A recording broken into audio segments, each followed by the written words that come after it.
Okay, this is just going to be a short little live stream thing, but I've been thinking on the gun rant things. I know this is probably not even something relevant or to really think about, but it is an interesting thing to think about, especially when it came to watching his ones on the Halo guns. I love that game. You said he's not a big fan of them. Why the frick aren't you? No, I'm just kidding. I think earlier Halos are better, if I'm being honest. Halo 1 through 3, yeah, Reach, ODST. 4 is not as bad. I do have problems with it, but 5 is where it went downhill. And while there are things to like about Infinite, there's also things I don't like about Infinite.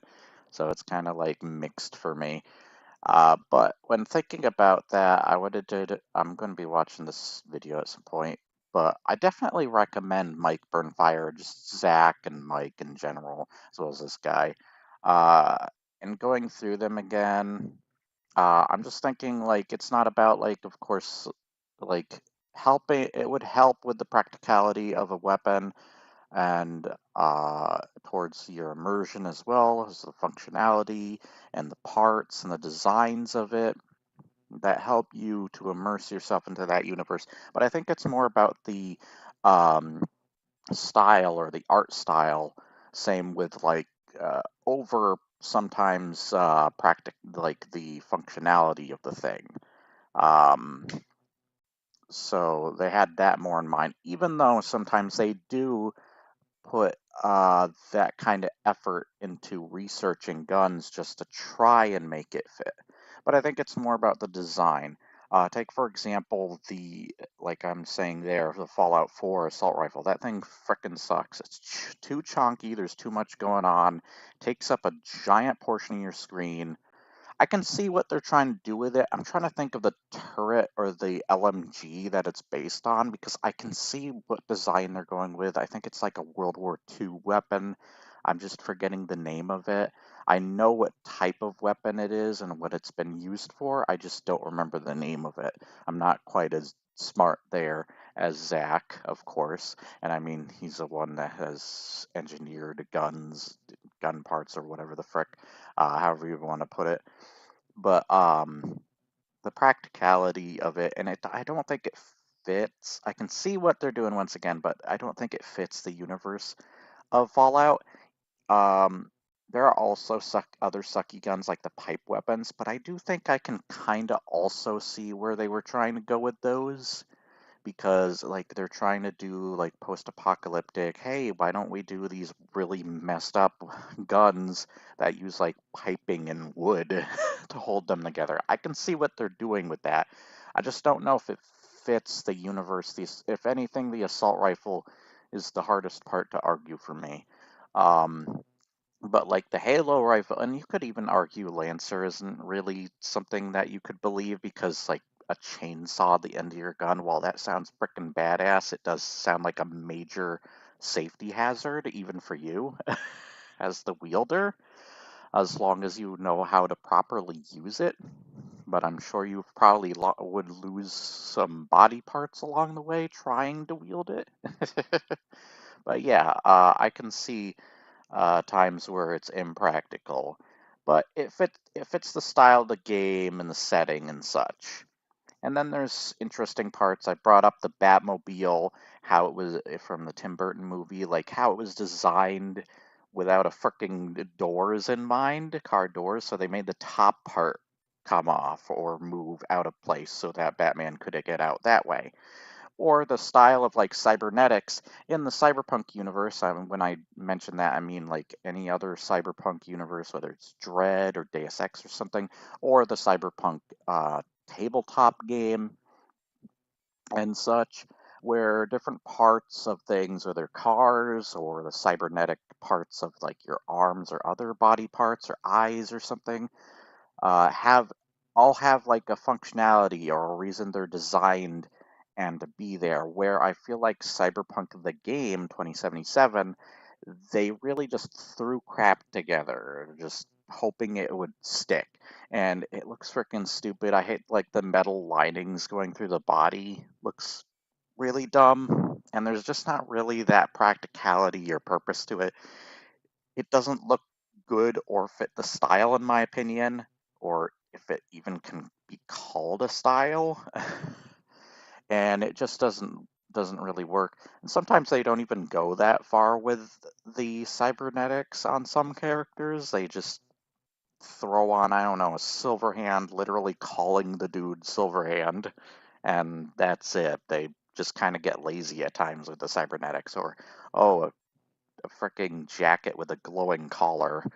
I just felt like they were really weak in the creative department of Cyberpunk. That's another reason on top of the other ones I've already talked about multiple times why that game kind of pisses me off. I'm not a fan of its art design. The funny thing is when watching Frostbreak's video, he does a great job covering that, but he does point out a lot of the flaws I've had with it, as well as I've realized new ones just from what he talks about. And off of that, I have mentioned, I've even talked to my friends. Night City on its own looks really cool from like an outside perspective. That looks like a really cool, stylistic city. Problem is the inside of the city, exploring it and stuff, and the people in the city aren't quite as interesting or quite as immersive. Like when it comes to the side missions, like the docks or the Ripper docks and stuff, a lot of them are mostly specific, very specific scripted kind of questline stuff. And while they do have different choices, I mean, you can't say something different for like people say the same thing about like the side quest being better in like a Bethesda game or something, so than the main quest line. So, I mean, it doesn't really sound like a different thing or like choices and stuff. I even realized that Fallout 3, when it comes to it, and you could argue side quest stuff as well, but that technically Fallout 3 not only has actual proper samurai armor, and yeah, you do have to frickin' buy DLC for that, technically, the frickin' Zeta DLC, but also technically has choices that do affect things in the world, where I don't think so much other than romances or whatever, or just side quest stuff. Does anything affect anything in the world? Like, take for example the one quest where you can set off the fricking nuke in Megaton. Megaton's like one of the most important cities where while you can still find ways to go about the main quest line, it's quite a major deal to fricking destroy an entire important, like, civilization, basically. And that's not the only actual like effective choices and stuff you can do. You can even take some of the stuff you do in the vault, like if you kill Amada's father, that could affect her character. Hell, even later, depending on things you do in the vault, she can end up a rare encounter where she's asking for help from the Enclave, and they can end up just killing her permanently. Or having Butch or whatever become your companion or not in the world, whether you decide to save his mother or help him or not, or have him do it himself. But yeah, there's technically more choices. The other problem I've always had with Cyberpunk 2, and I hate that it's always coming back to Cyberpunk, but I thought it was interesting towards what I was talking about here. But I just want to mention this one last thing is I've talked about how another reason I didn't get to say this in my comment, it was already long as hell anyways, where I just feel like Johnny Silverhand, for a game that's supposed to, and I get that you're supposed to look like a nobody in this RPG, I get that, but that was more of something that felt established in the DLC more so than in the main game, I guess. And even if it is in the main game, it's not quite as like in your face, I guess, or like as clear of what they were trying to get across. And it doesn't need to be shoved in your face, of course. That's probably the better way of doing it. But I feel like Johnny Silverhand not only took over feeling more like the main character than you did, but your main character is unlikable, and it's an RPG. A lot of the time you do want some sort, like take Oblivion for example. You are a big deal as the champion of Cyrodiil, but you're not technically the one who saves everyone or does the final blow. You're just the one that gets the person to the place to do the final blow, which is Sean Bean's character in that. So that's a way of doing it more so right. Where I just feel like Johnny Silverhand even either should have been a character in the game or not. And I brought up Manly Reviews, which, by the way, nowadays if you watch those previous videos and I mentioned manly reviews, you probably don't even know who I'm talking about. So I found him and he has changed his name now. It is Liam Manley, if he doesn't mind me mentioning him. But yeah, and his video, I still think perfectly sums up, at least the main campaign wise, the problems that never can go away. Also found it just that like they focus too much on things that weren't quite as important, such as frickin' like they focused on a tram system or a change your car on the fly thing when they could have focused on other things that were a little bit more important. I still would like to see a multiplayer in Cyberpunk.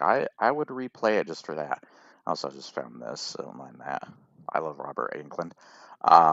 Random. But so is the ending of this video on Cyberpunk. But yeah, it's more about coming back to this, it's more about the design sometimes of the gun, and there is practicality put to it or thought put into the way of the design, but sometimes it's just about does it fit that universe or not? And I think the Halo assault rifle and the Lancer are just really cool, iconic guns that fit for a reason. There's also the sounds of the guns, the design of the guns, the way the guns feel and everything. And I think there's many things that can contribute right or wrong to different things that are created in the universe. It doesn't just have to be with guns. So, yeah, I thought that'd be interesting to think about. And I'm sure people have covered that kind of stuff better than I ever could. But nonetheless, whenever I have something on mind like that, I thought I'd bring it up. And also stuff for you to read in the background if you want to. That's up to you. Sorry for long ass paragraphs of crap. But you have an awesome day. If you did find this interesting, like, share, and subscribe. Leave your comments below, and I will